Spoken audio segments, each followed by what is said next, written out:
오늘 읽은 말씀에 근거해서 이사야서 강의 9번째 시간으로 건지시는 하나님이라고 하는 제목으로 말씀드리겠습니다. 이사야서 30장과 31장은 거의 같은 주제를 다루고 있습니다. 그리고 30장의 그 주제를 조금 더 압축해서 적고 있는 것이 31장이라 할 수 있습니다. 이전에 우리가 이사야 7장 부근의 말씀을 살필 때는 아수르를 대항하기 위해서 북이스라엘과 그리고 시리아가 함께해서 동맹을 맺어서 남유다를 압박하는 그 같은 장면을 우리가 살펴볼 수 있었습니다. 그 당시는 아하스 왕이 다스리고 있을 때였는데요, 주전 734년 경이라 할 수 있습니다. 그때 아람과 북이스라엘의 동맹으로 인해서 남유다가 아주 압박을 받고 있을 때, 반아수르 동맹에 함께하라 라고 하는 압박을 당하고 있을 때 하나님께서 이사야 선지자를 통해서 하나님께서 건져주실 것이니까 그 동맹에 참여할 필요도 없고 또 다른 인간적인 방법으로 그 문제를 해결하지 않도록 하라 라고 하는 메시지를 전합니다. 하나님의 분명한 계획하심이 있다라고 그렇게 이야기를 해주죠. 그러나 왕은 그 같은 이사야 선지자의 말을 믿지를 못합니다. 그래서 결국은 인간적인 방법으로 해결을 하죠. 금은 보화를 싸들고 아수르 왕에게로 찾아가서 내가 이와 같은 압박 가운데 있으니 도와달라라고 그렇게 요청을 합니다. 물론 그 요청을 듣고 도와주긴 하죠.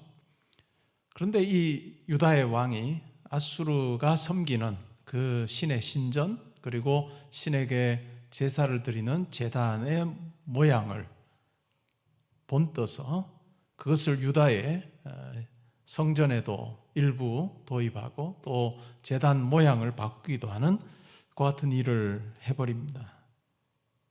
결국은 하나님께서 기회를 주셨는데 그 기회를 놓쳐버린 거죠. 그리고 나서 한 20년, 30년 정도가 지난 이야기가 바로 오늘 우리가 읽었던 본문에 나오는 내용입니다. 이제는 도움을 주었던 아수르가 남유다를 향해서 쳐들어옵니다. 그러자 그 쳐들어오는 것을 막기 위해서 어떻게 합니까? 이제는 애굽으로 가서 동맹을 맺습니다. 애굽에게 가서 도와달라라고 하는 요청을 하고 있죠. 이때는 왕이 교체가 됐습니다. 아하스 왕에서 그의 아들 히스기야가 이제는 왕의 자리에서 통치를 하고 있습니다. 그런데 이 왕 주변에 친애굽 관리들이 많이 있었습니다. 고관들이 있었고 그들이 묘책을 내었는데 그것이 바로 애굽으로 가서 요청을 하는 것이었습니다. 애굽으로 간 것 자체가 잘못된 것일까요?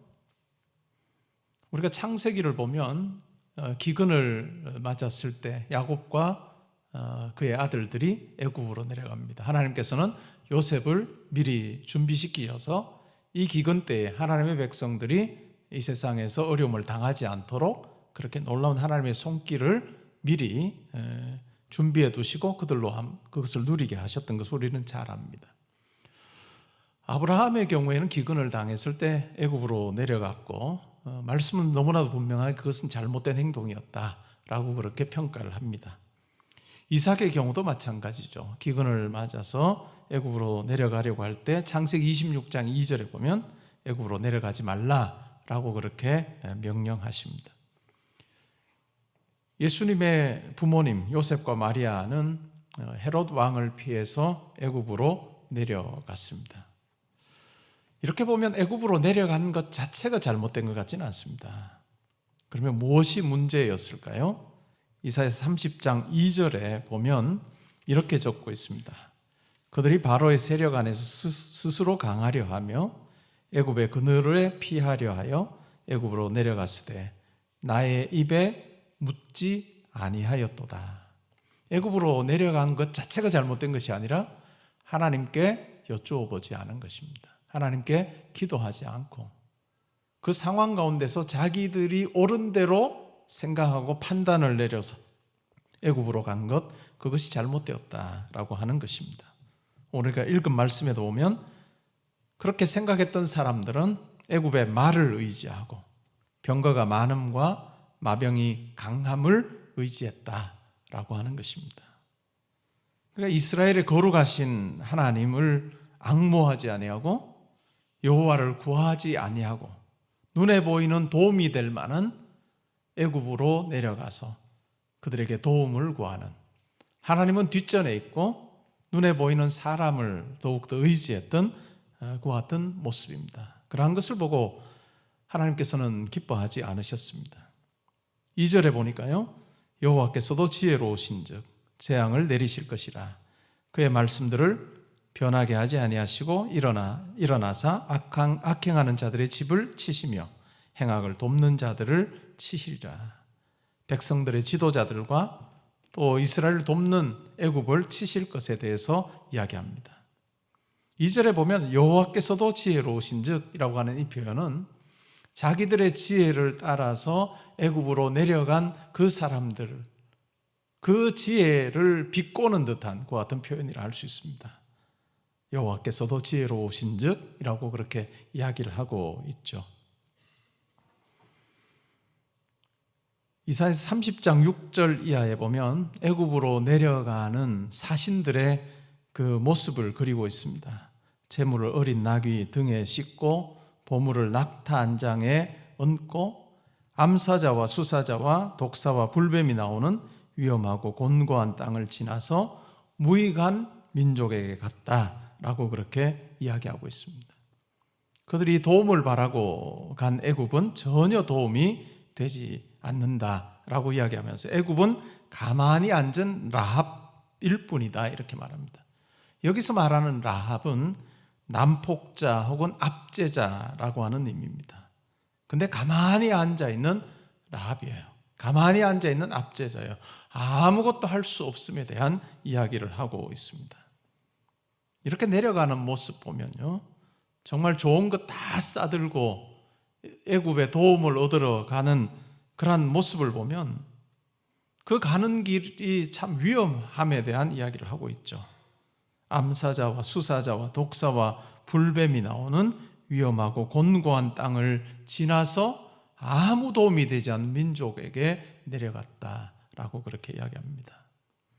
정말 하나님께서 아버지시고 하나님께서 친히 이스라엘의 유다의 하나님이 되셔서 돌보시고 함께 하시는데 그 돌보시는 하나님께로 나아갈 생각을 하지 않고 정말 그들이 가지고 있는 좋은 것 다 싣고 위험을 무릅쓰고 가고 있는 그러한 모습을 보시는 하나님께서 어떠하셨을까, 어떤 생각하셨을까 하는 생각을 하게 됩니다.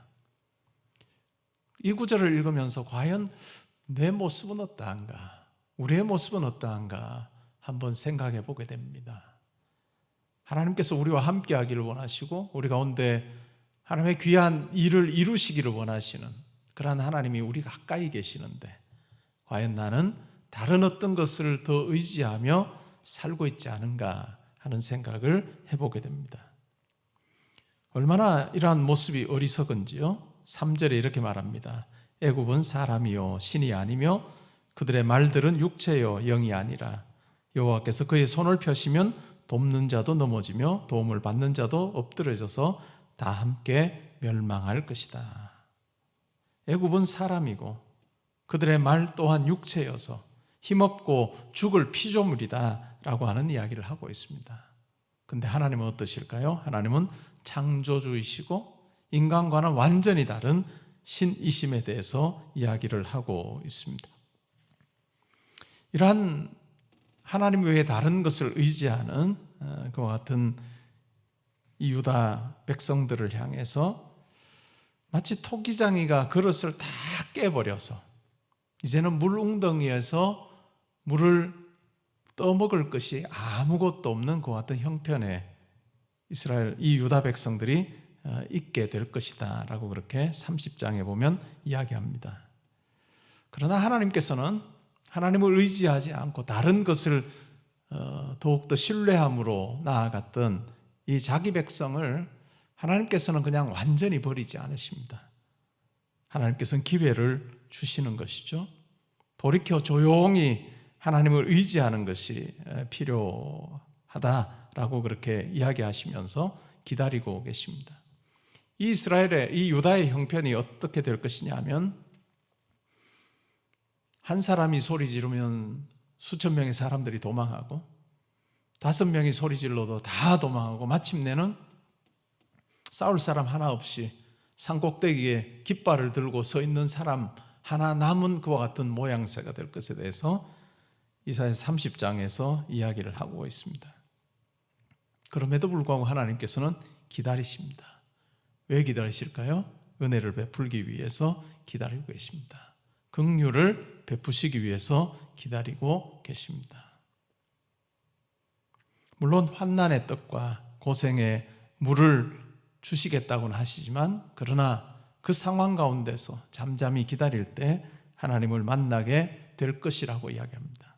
여러분들이 대구로 돌아가셔서 이사야 30장도 한번 같이 읽어보시면 좋을 것 같은데, 이렇게 하나님께서 만나셔서 하시는 일이 뭐냐 하면요, 좌로나 우로나 주의 백성들이 치우치려고 할 때 하나님께서 뒤에서 말씀하십니다.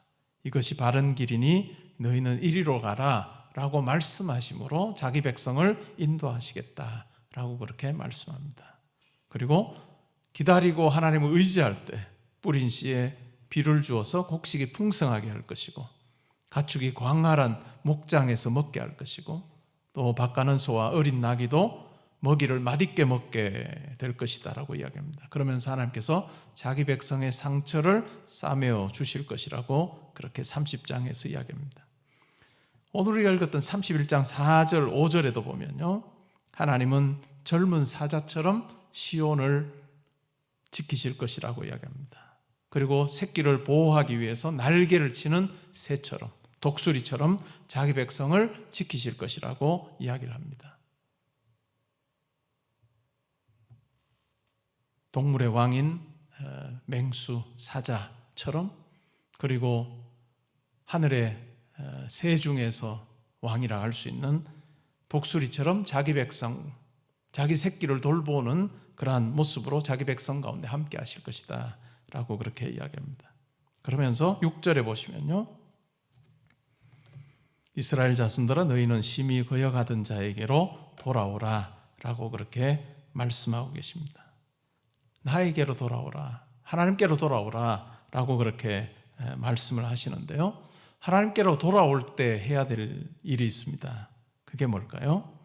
너희가 자기 손으로 만들어 범죄한 은우상, 금우상을 그날에는 각 사람이 던져버려야 된다라고 그렇게 이야기합니다. 의지했던 것 던져버리고 하나님께로 돌아오라라고 그렇게 말씀하고 있습니다. 그리고 하나님께서는 반드시 아수르를 멸망하게 하실 것인데, 그것이 사람들의 칼이 아니라 하나님의 칼에 의해서 멸망하게 하신다라고 이야기합니다. 이것은 사람에 의해서 패망당하는 것이 아니라, 멸망당하는 것이 아니라 하나님의 계획 안에서 아수르가 멸망하게 될 것에 대해서 이야기를 하고 있습니다. 그래서 장정은 복역하는 자가 되고, 또 반석으로 묘사되는 정예 부대는 두려움으로 물러가게 될 것이라고 이야기합니다. 그리고 고관들은 공포에 질려서 깃발을 던질 것이다 라고 이야기합니다. 그렇게 하시는 이유가 뭐냐면, 하나님께서 예루살렘을 자기의 집으로 삼으시고 불과 풀무가 있는 그곳, 하나님께서 자기 백성 가운데 거하셔서 그곳을 든든하게 지켜주실 것이기 때문에 대적하는 자는 물리치신다. 그러기에 하나님을 전적으로 신뢰하고 의지하는 것이 중요하다라고 하는 말씀을 지금 하고 계십니다. 이런 내용을 우리가 읽으면서 이사야서의 7장과 오늘 30장, 31장을 읽으면서 우리 인간이 얼마나 어리석은가라고 하는 부분에 대해서 한번 생각을 해보게 됩니다. 눈에 보이는 무언가를 의지하기 위해서, 그것을 통해서 뭔가를 얻기 위해서 자기의 모든 것, 좋은 것 다 실어서, 사실 이 모든 것은 하나님께서 주신 것인데 그 모든 것 실어서 아무런 도움이 되지 않는 그것에게 달려갈 때 위험을 무릅쓰고 달려가는. 왜 그렇게 달려갈까요? 거기 가면 내가 뭔가 도움을 얻을 수 있을 것이다 라고 하는 소망을 가지고 가지만 그것은 아무런 도움이 되지 않는다 라고 하는 것을 우리에게 이야기해 주고 있습니다. 20, 30년 전에 비슷한 일이 있었음에도 불구하고 다시 하나님께서 그 상황 가운데서 자기 백성이 하나님 기뻐하시는 모습대로 반응하기를 원하시지만 전혀 그러한 모습으로 반응하지 못하는 그러한 어리석은 모습 속에서 나는 과연 무엇을 의지하며 살고 있는가 하는 그 물음을 던져보게 됩니다. 나는 과연 사람에게 도움을 얻기 위해서, 누군가의 마음을 얻기 위해서 내 모든 것을 다 내주듯이 그렇게 그 사람 앞에서, 누군가 앞에서 잘 보이려고 애쓰고 노력하지만 그러나 하나님에 대해서는 너무나도 무관심한 채 하나님 앞에 나와서 엎드리고 하나님을 신뢰하는 그 같은 모습은 나에게 점점 더 줄어들고, 사람을 더 의식하여 누군가가 힘을 써주면 내 삶이 괜찮을 거라고 하는 그런 생각이 혹시 내 마음속에 자리 잡고 있다면 하나님께서 그러한 우리를 보시면서 이사야서 30장 31장에 말씀하셨던 그 말씀을 우리에게도 하시지 않을까라고 하는 생각을 해보게 됩니다. 우리와 하나님은 너무너무 다릅니다. 우리가 신앙생활하면서 하면 할수록 느끼는 부분이죠. 신앙생활을 처음 할 때는 어때요? 나랑 하나님과 그렇게 큰 차이가 없는 것 같아요. 그래서 결국은 내가 가진 생각대로 하나님께서 해주시면 좋겠다 하는 생각을 할 때가 많습니다. 그러나 신앙의 연륜이 이제 깊어지면 어떻게 될까요? 내가 가진 생각보다 하나님의 그 계획이 비교 안 될 정도로 하나님의 일하심이 크다라고 하는 것을 우리는 고백하게 되지요. 그러면서 우리의 기도의 자리에서 크신 그 하나님께서 내 삶을 붙들어 주시고 함께 해 주시기를 우리는 구하곤 합니다. 때로는 우리가 내가 내 인생을 꾸려갈 것처럼 생각하고 사는 적이 꽤 있습니다. 그러나 가만히 기도의 자리에서 생각해 보면 어떨까요?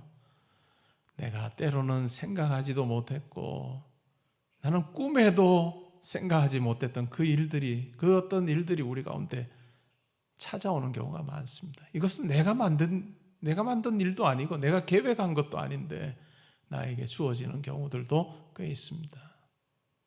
근데 그 일 가운데 하나님께서 함께 하신다는 것, 우리로 하여금 경험하게 하실 때가 많은 것이죠.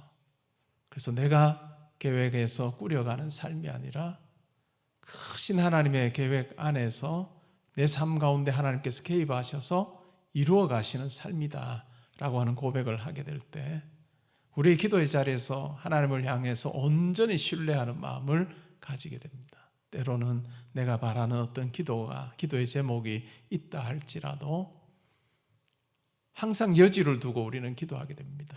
하나님께서 더 선한 것으로, 더 좋은 것으로, 내 경우의 수와는 비교가 안 되는 하나님께서 나의 삶 가운데 함께 해주시고 내 자녀들 가운데 함께 하시고 또 교회 가운데 함께 하시고 내가 하는 일 가운데 함께 해주십시오라고 하는 그 기도를 드릴 수밖에 없는 것과 같은 나임을 확인하게 되는 그런 시간들을 가지게 됩니다. 이러한 하나님이시기 때문에 우리는 기도할 수밖에 없습니다. 이러한 하나님이시기 때문에 기도할 수밖에 없다는 것입니다. 여러분, 오늘 말씀에 나온 것처럼 30장 2절에 나온 것처럼 나의 입에 묻지 아니하였다. 그리고 여호와를 구하지 아니하였다. 31장 1절에 이러한 모습이 우리 삶 가운데는 잊지 말아야 할 것입니다. 우리의 기도의 자리에서 하나님의 뜻을 여쭤보고 하나님의 뜻 앞에 내가 순종하겠습니다 라고 하는 그 마음으로 우리가 기도할 때 하나님께서 우리의 삶 가운데 오셔서 하나님의 계획을 우리에게 말씀해 주시고 또한 그것을 이루는 삶 살게 하시는 놀라운 은혜가 있을 것입니다. 우리가 신앙생활하면서 기도의 자리가 깊어질수록 우리는 하나님의 뜻을 여쭈어 보게 되는 경우가 많습니다. 때로는 어떤 일에 내가 생각하는 베스트가 하나 있다 할지라도 우리가 기도를 시작하면 그 기도가 때로는 내가 가진 것, 이 계획 이루어 주시는 것으로 시작했던 기도가 이제는 하나님의 그 음성을 들으면서 하나님께서 말씀해 주시는 그 하나님의 계획, 하나님의 일하심을 우리가 사모하면서 전적으로 우리의 것을 때로는 내려놓고 하나님의 뜻 앞에 순종하는 그와 같은 아주 신기한 일이 일어나는 것, 그것이 바로 기도로 할 수 있습니다. 혹자는, 어떤 성도는 기도 대장이라고 하는 것은 자기가 기도하는 것, 하나님 앞에 강권하여 기도하는 그것을 이루는 것이다 라고 그렇게 이야기하지만, 그러나 말씀은 절대로 그렇게 이야기하지 않습니다. 정말 작은 우리가 어찌 온 우주 만물을 지으시고 영원히 존재하셔서 30년 뒤에 우리의 마지막 호흡하는 그 순간에 우리가 세상을 떠난 후에 우리의 후손들의 삶까지도 한꺼번에 보고 계시는 그분이 지금 내 상황의 어떤 일을 다루어 가시는 그 손길과 한 치 앞을 내다볼 수 없는 우리가 어찌 보는 것이 같을 수가 있겠습니까? 그렇기 때문에 우리가 기다림이라고 하는, 기도에서의 기다림과 전적으로 하나님을 신뢰함이라고 하는 이것이야말로 우리의 신앙생활 속에서 더 많이 갖춰가야 될 같은 신앙의 덕목이라 할 수 있을 것이고, 기다림의 기도 속에 말씀하시는 하나님을 만날 때 내가 꾸려가는 인생 아니고 하나님께서 인도하시는 삶이다. 하나님께서 우리가 좌로나 우로나 치우치려고 할 때 이사야 30장의 말씀처럼 뒤에서 이 길 아니야, 이 길 아니야, 이 길이야 라고 말씀하셔서 우리를 인도하시는 것을 체험하는 삶, 그것이야말로 길지 않은 이 땅의 삶을 사는 하나님의 자녀로서 가장 확신 있게 걸어갈 수 있는 복된 길이라는 것 우리가 확신하면서 여러분의 기도의 자리에서 이 하나님을 기다리고 이 하나님을 사모하고 또 이 하나님 앞에 여러분의 삶을 놓고 아뢰는 그런 여러분이 될 수 있기를 바랍니다. 그럴 때 오늘 제목처럼 우리를 건지셔서 우리와 함께 하시는 것을 경험하게 될 것입니다. 여러분, 자녀를 위해서 기도할 때도 눈앞에 있는 것만 놓고 기도하지 말고, 우리는 눈앞에 있는 것밖에 못 보지만 우리의 자녀를 놓고 기도할 때도 우리 자녀들의 긴 장래를 놓고 기도하고, 우리 후손들을 위해서도 기도할 때 하나님께서 우리의 기도를 귀하게 보시고 믿음의 가문 세우시고 또 믿음의 자녀로 세우시는 놀라운 역사가 있으리라 믿습니다. 기도해서 하나님을 만나는 저와 여러분 될 수 있기를 주님의 이름으로 축복합니다. 아멘.